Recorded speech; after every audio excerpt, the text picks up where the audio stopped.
बहुत समय पहले की बात है। एक छोटा सा गांव था जगनपुर। वहां एक गरीब ब्राह्मण रहता था जिसका नाम था अमित। वो हर सुबह सूरज निकलने से पहले उठता, भगवान शंकर की पूजा करता। महादेव, मेरे पास धन नहीं पर मेरे पास भक्ति है। बस इतना आशीर्वाद दो कि किसी के सामने हाथ ना फैलाना पड़े। अमित का जीवन बेहद कठिन था। घर में अन्न का एक दाना नहीं था, ना ही पैसे थे, फिर भी वो हर दिन भोलेनाथ के मंदिर में दीप जलाता था। एक दिन उसकी पत्नी बोली, हर रोज पूजा करते हो, मगर हमारे बच्चों के पास खाने को कुछ नहीं। क्या भगवान सिर्फ अमीरों की सुनते? नहीं शीतल, महादेव हमेशा भक्ति देखते हैं। भेंट नहीं, उनकी दया देर से आती है पर आती जरूर है। उसी गांव में एक व्यापारी रहता था, सोनू।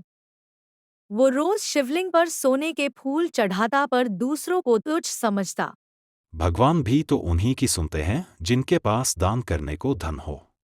एक दिन उसने देखा कि अमित ने मिट्टी का दीपक जलाया है। और वह हंस पड़ा। तू मिट्टी के दिए से भगवान को खुश करेगा। महादेव सोने के दीपक पसंद करते हैं। सच्ची श्रद्धा का दिया सोने से ज्यादा चमकता है। एक रात भगवान शंकर और माता पार्वती कैलाश पर्वत से निकले। माता ने कहा, प्रभु, इस पृथ्वी पर आपके लाखों भक्त हैं, पर सच्ची भक्ति किसकी है यह जानना चाहिए। चलो माता, आज जगनपुर चलते हैं। महादेव एक बूढ़े साधु का रूप धारण करके गांव पहुंचे। वो पहले सोनू के घर गए। बाबा, भूखा हूं, थोड़ा अन्न दे दो। जाओ जाओ, यहां भिखारियों के लिए कुछ नहीं है। भगवान भी मेहनत करने वालों की सुनते हैं, भीख मांगने वालों की नहीं। फिर भगवान उस गरीब ब्राह्मण अमित के झोपड़े पर पहुंचे। वो उस समय अपनी पत्नी और बच्चों के साथ खाली बर्तन देख रहा था।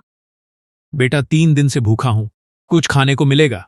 स्वामी, हमारे घर में अन्न नहीं, पर यह थोड़ा जल और तुलसी है। आप इसे प्रसाद समझकर ग्रहण कीजिए। जैसे ही साधु ने वह जल ग्रहण किया, पूरा घर प्रकाश से भर गया।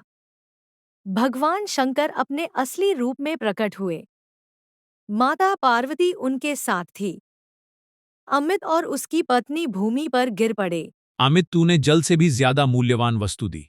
सच्चा भाव, मां पार्वती की कृपा से अब तेरे घर कभी अन्न की कमी नहीं होगी और तेरे हृदय की सच्चाई ही तेरी सबसे बड़ी संपत्ति होगी। अगली सुबह जब गांव वालों ने देखा, दत्त का टूटा घर अब एक सुंदर आश्रम बन गया है।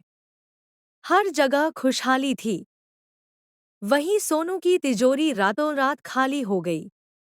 वो भागा भागा मंदिर पहुंचा। उस दिन से अमित रोज गरीबों को भोजन कराने लगा।